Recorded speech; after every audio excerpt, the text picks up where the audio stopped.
एक समय एक गांव में गौतम बुद्ध आकर शरण लिए हुए थे। काफी लंबा सफर तय करने के बाद बुद्ध थोड़ा आराम कर रहे थे, परंतु लोग इनसे अपनी समस्या का हल मांगने हमेशा पहुंचे रहते थे। ऐसे में जहां भी वह रुकते वहां लोग लंबी कतार में जमा हो जाते और उनको अपनी समस्या बताते और बुद्ध उसका समाधान करते। उसी गांव में एक सड्डी डिया चक्के थोड़ा किनारे पर एक भिखारी बैठा करता। वह यह रोज देखता कि लोग अपने दुख दर्द और अपनी गंभीर से गंभीर रूपी समस्या को लेकर आते हैं और जब वहां से जाते हैं तो उनका चेहरा बेहद खिलखिला रहा होता है। वे मुस्कुरा रहे होते हैं और नए जोश के साथ भरे दिखते हैं।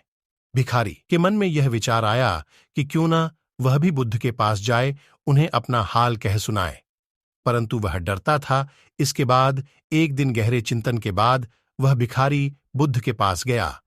लोग लंबी लाइन में खड़ी डटे रहते और एक एक कर अपनी समस्या का समाधान लेकर वहां से चले जाते।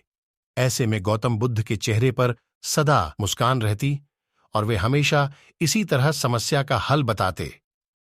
भिखारी भी जब उनके पास पहुंचा तो उन्हें प्रणाम करता हुआ बोला, हे भगवान, इस जगह पर सारे लोग खुश व समृद्ध हैं, पर मैंने तो ऐसा कुछ नहीं करा जिससे मेरे को जीवन का दुख झेलना पड्डीडीएच रहा है। फिर मैं इतना गरीब और निर्धन व्यक्ति क्यों हूं? इस पर बुद्ध बोले, तुम गरीब और निर्धन इसलिए हो क्योंकि तुमने आज तक सिर्फ मांगा है, किसी को कुछ दिया नहीं है।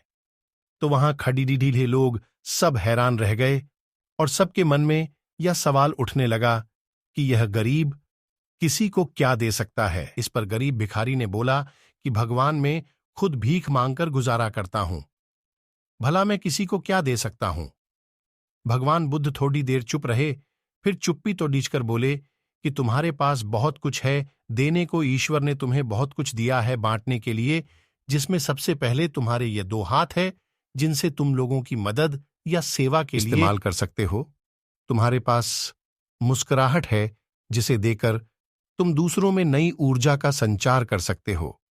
मुंह से 2 मीठी बातें बोल सकते हो। ईश्वर ने जिसको यह 3 चीजें दी हैं उसको कभी कोई निर्धन और दुखी नहीं कर सकता है।